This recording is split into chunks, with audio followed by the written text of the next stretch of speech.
Well, we told you this morning. A Border Patrol agent dying while chasing a group of illegal immigrants in Mission, Texas. This serving as another example of the dangers our men and women face while trying to protect our border amid President Joe Biden's failed policies. He's just indifferent to it. Here to react, Texas Congressman Pat Fallon. Congressman, you knew this was inevitable. You knew about the suicides up to 14 this year.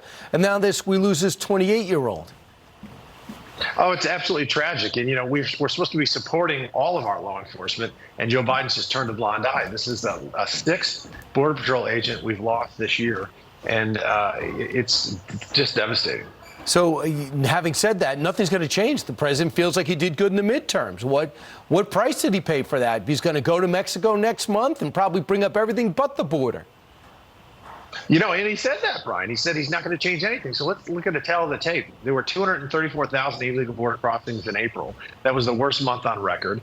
And that was 1,258% worse than the last April President Trump had been in office, only to be eclipsed by the very next month in May. There were 241,000 illegal border crossings. And there's been over 200,000 every month since. And we've lost 107,000 Americans to opioid overdose deaths last year, 80,000 to fentanyl. And Joe Biden, Brian, didn't even have the guts to bring it up. Fentanyl is mostly made in China, to bring it up with Xi Jinping when he met with him. Right. Although they taunted us with the number of fentanyl deaths in our country in their statement when they had their riots in their country in China because of their zero COVID policy. Here's Brandon Judd on what's happening at the border. Until we take out the fear of law enforcement coming forward and talking about their mental health issues, they're never going to do it. If you're overworked, there's no doubt that impacts your life. But there's no doubt that what is happening at the border is impacting our agents. Because they're isolated in the middle of nowhere. 14 have committed suicide. Mm-hmm. This is almost an all-time high. So we'll see if you guys in the House can eventually hold the president accountable to do something.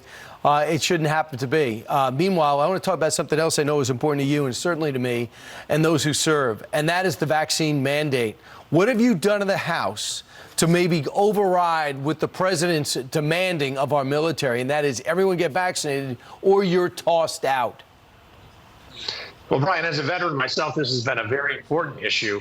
The NDAA is the National Defense Authorization Act, and that's what funds the military. And we insisted, our red line was, we had to end the vaccine mandate now.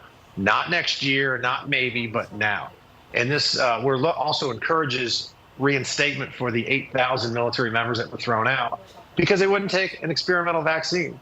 And this is at a time, Brian, when the military is missing the recruiting goals. The Army missed it by almost 25% last year, and they're throwing out folks that we've had tens of millions of dollars invested in their training. But do you have the votes in the House to do it, even in the lame duck session? If not, what can you do to force the president's hand? Because you have John Kirby, who's an admiral. For some reason, he is for the mandate. Sabrina Singh, the Pentagon deputy press secretary, she is for keeping the mandate in and kicking everybody out. What can you guys do?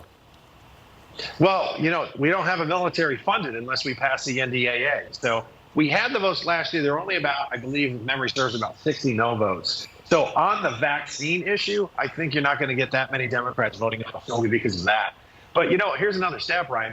Of the 4,664 folks that applied for a military or a religious exemption in the Army last year, only 44 were granted, so less than 1%.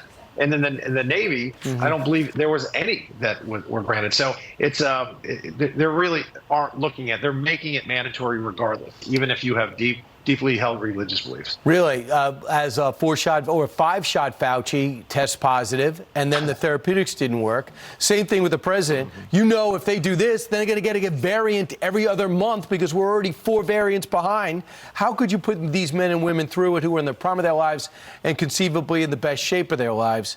Congressman, keep fighting for that, please. Thanks, Brian. When you mix politics and medicine, you're going to get bad politics and bad medicine, and that's exactly what we're seeing.